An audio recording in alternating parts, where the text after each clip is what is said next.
Hoje nós vamos utilizar um servidor no padrão Stack para compartilhar imagens de drone, fazendo com que mais pessoas possam acessar esses dados e gerar valor com base nas suas informações. Esse é o terceiro vídeo falando sobre o Stack aqui no canal. Se você ainda não sabe o que é o Stack, como funciona esse padrão, dá uma olhada nos outros vídeos antes de continuar nesse aqui.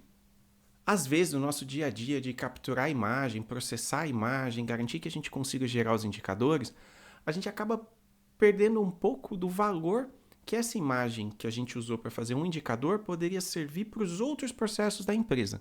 Além disso, algumas soluções proprietárias podem custar centenas de milhares de reais e mesmo assim precisar de uma mão de obra especializada para instalar, configurar e fazer carga dos dados. A gente vai começar esse vídeo de onde a gente parou o último, que é vendo dentro de uma aplicação desktop o funcionamento do Stack, mas agora com o nosso servidor, os nossos dados. A gente está aqui no QGIS e eu vou acessar o complemento do OpenStack API Browser. Nele eu posso vir registrar uma nova conexão. Então, Evodata Stack Server.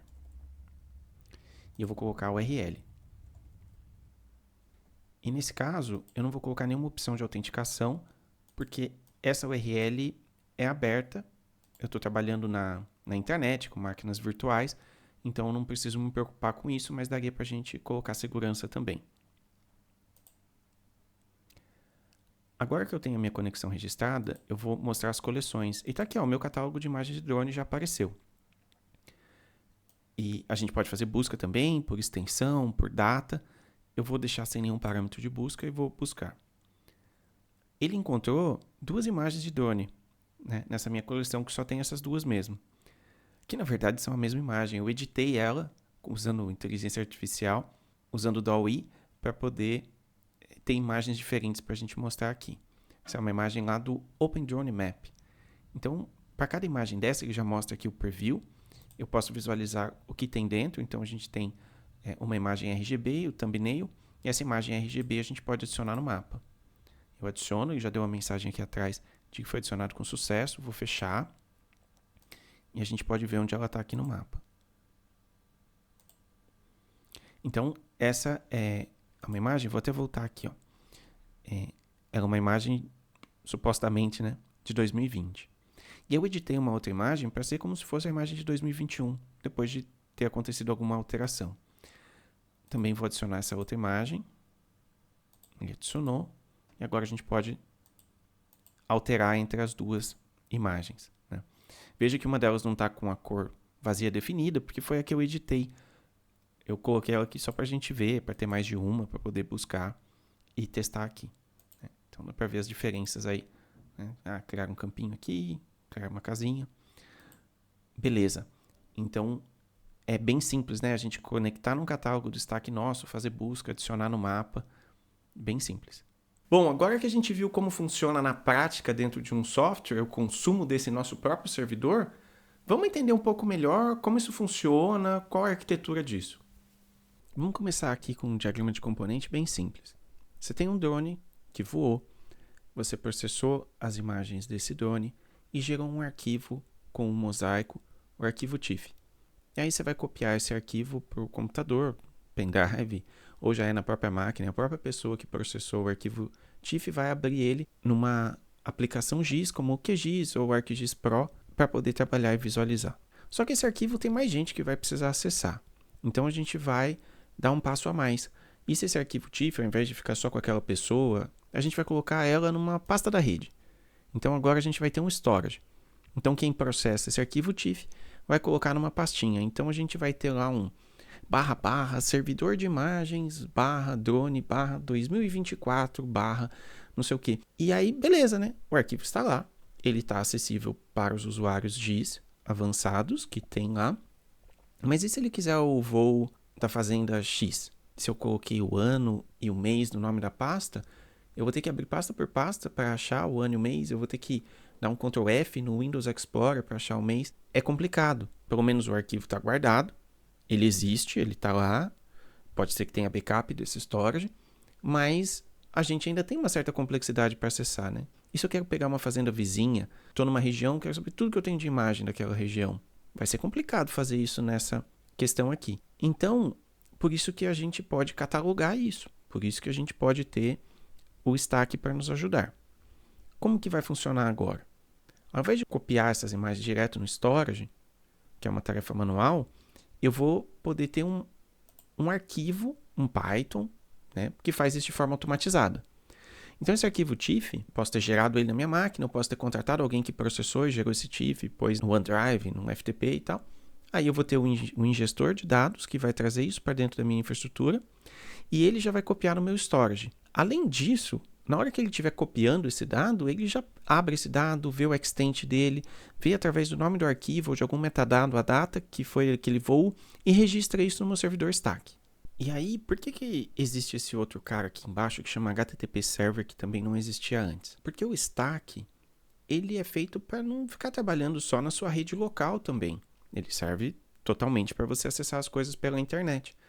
Imagina que esse usuário X, ele pode ou não ter acesso à VPN da empresa. Porque para eu acessar o // storage / imagens de drone, eu vou ter que estar na VPN.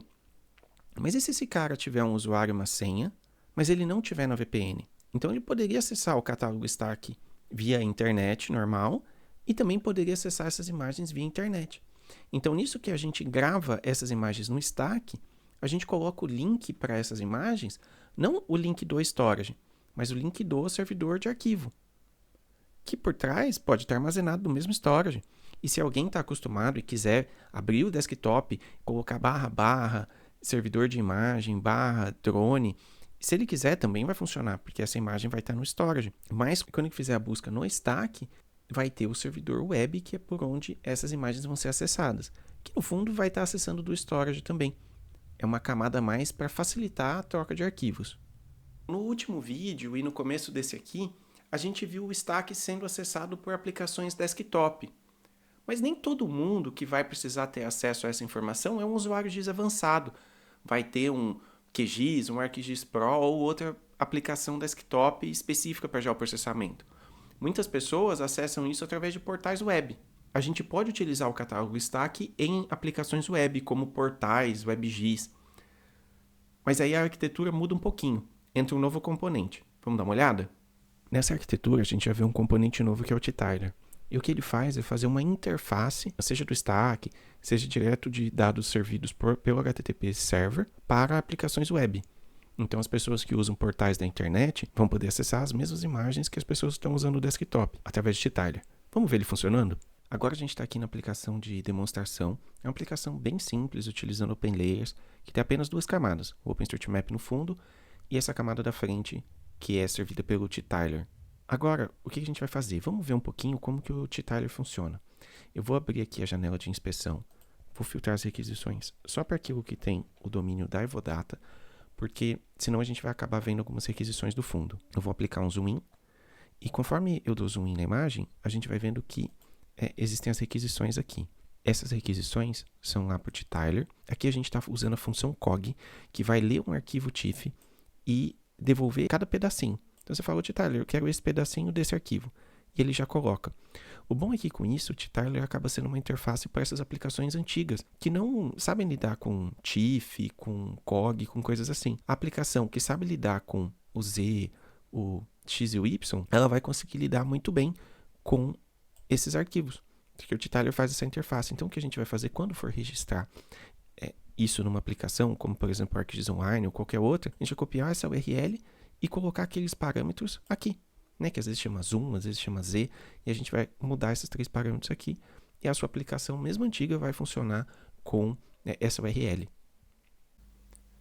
Agora que a gente entendeu um pouco mais da arquitetura, de como funciona o Stack, seja só para desktop, seja também para consumo em portais, como que a gente pode fazer para colocar isso dentro da nossa empresa? Bom, a gente pode começar por 3 passos. O passo número 1 é fazer uma arquitetura específica para a sua empresa. Porque esses slides que eu mostrei, eles são bem simples perto do que pode ser, dependendo do que você precisa de segurança, das regras que a TI vai impor. A número 2 é, depois que você desenhou essa arquitetura, você implantar um ambiente de teste e de desenvolvimento, para você poder brincar com isso sem atrapalhar a sua área de produção. É muito importante ter esse isolamento. E às vezes uma coisa ruim de algumas soluções proprietárias é que elas acabam cobrando também para você ter um ambiente de teste e de desenvolvimento. o que não faz muito sentido, porque ela acaba te empurrando a testar em produção. E nunca é bom fazer isso, porque você pode impactar os usuários de outras coisas com o que você está desenvolvendo naquele momento. Então, ter um ambiente apartado para desenvolvimento, teste, é bem importante. E a parte 3 é depois que você entende como funciona, que você montou esse ambiente, testou, você vai querer automatizar algumas coisas que às vezes você fez na mão ali. Então, no ambiente de teste, você faz, legal, é assim que testa, é assim que registra, mas se você tiver que registrar cada item do stack na mão, vai ser muito tempo, vai ser muito difícil. Então, você tem scripts que automatizam isso, que você coloca o TIFF numa pasta, ele baixa. Ou, se você tem um terceiro que voa o drone, ele põe um TIFF num OneDrive, num FTP, né? E você tem um script que baixa aquilo, já pega os metadados daquilo, já coloca, já cria no catálogo stack, já transforma em COG, já salva numa pasta na sua rede, já faz todo esse registro tudo de uma vez, você vai ganhar muito tempo. Você vai ter algo que não só muita gente vai poder acessar, mas que vai ser bem prático de manter. A gente mostrou funcionando no QGIS, mostrou funcionando em aplicação web, faltou um carinha, né? Que a gente na vez passada mostrou o ArcGIS Pro consumindo dados da Microsoft. Vamos ver como é que o ArcGIS Pro se sai consumindo uma API stack, um catálogo stack nosso. Bom, agora no ArcGIS Pro o que a gente vai fazer aqui, ó, inserir, e a gente vai criar uma nova conexão, uma conexão do tipo stack. A gente vai colocar um nome, que a gente vai salvar essa conexão. Então, stack da Evodata. E eu vou digitar a URL customizada. E eu vou dar OK. O painel de catálogo aqui, ele começou a mostrar stack da Evodata. Botão direito, Search Stack Items, procurar pelos itens no stack. Então vem um painel específico de busca do stack. Eu só tenho essa coleção aqui dentro do meu catálogo principal, que são as minhas imagens de drone. Eu posso colocar os parâmetros de busca, buscar para um extent específico, por uma data específica. Eu não vou preencher nada disso agora. Vou clicar aqui em resultados para ele mostrar. Olha que legal, ele já mostra as imagens, mostra aqui o preview, né? Eu consigo ver as propriedades, aqui o extent, onde que aquilo está, referência espacial, tudo mais, das duas imagens. Porém, o ArcGIS tem um bugzinho nessa versão, né? Como eu falei no último vídeo, isso é uma coisa bem nova no ArcGIS. Então, quando eu adiciono aqui no mapa, ele dá um errinho. Isso é um bug conhecido pela Esri, né? Então, é um bug que está registrado desde janeiro desse ano, no ArcGIS Pro. O bug foi encontrado na versão 3.2.1. Eu cheguei a fazer o downgrade para a versão 3.2.0 e mesmo assim não estava corrigido. Eu estou usando a 3.2.2 e ainda não foi corrigido. Tá? Então, existe isso. Você não vai conseguir usar um stack customizado, né? Qualquer coisa que você for usar que não seja o da Microsoft, ele não vai funcionar. Mas já está no plano do produto. Eles não falam exatamente a versão que vai sair, né? Então a gente não sabe se vai ser na 3.3, como que vai ser. Mas a 3.3 está planejada para ser lançada agora em maio. Então, para quem usa o ArcGIS, vai ter que esperar um pouquinho para conseguir consumir de maneira efetiva, adicionar no mapa itens de catálogos stack que não são esse da Microsoft.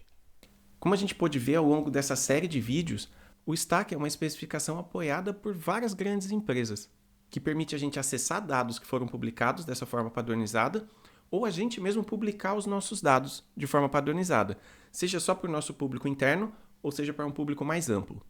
Existe um ecossistema enorme de soluções criadas ao entorno do stack, seja soluções proprietárias ou soluções open source, o que significa que todo mundo pode utilizar. Agora que você tem informação de como funciona o stack, é hora de agir. Porque se dado é o novo ouro, então é como se você tivesse um monte de baú de tesouro enterrado, escondido, que ninguém pode acessar. E isso poderia gerar valor para um monte de processo dentro da sua empresa. Mas não vai adiantar nada se ele continuar enterrado, escondido, perdido. E se você quiser ir fundo na implementação do stack dentro da sua organização, você vai precisar de uma ajuda especializada. E neste caso, você sabe que pode contar com o profissionalismo e a competência aqui da Evodata para te ajudar. Muito obrigado por assistir esse vídeo, espero que ele tenha trago algo de novo e útil. Se você gostou desse vídeo, deixa o seu like. Se você faz parte de algum grupo ou conhece alguma pessoa que pode se beneficiar com esse conteúdo, sinta-se livre para compartilhar o conhecimento enviando um link. E você também pode se inscrever e ativar as notificações aqui do canal para ser avisado quando sair um vídeo novo. Até a próxima!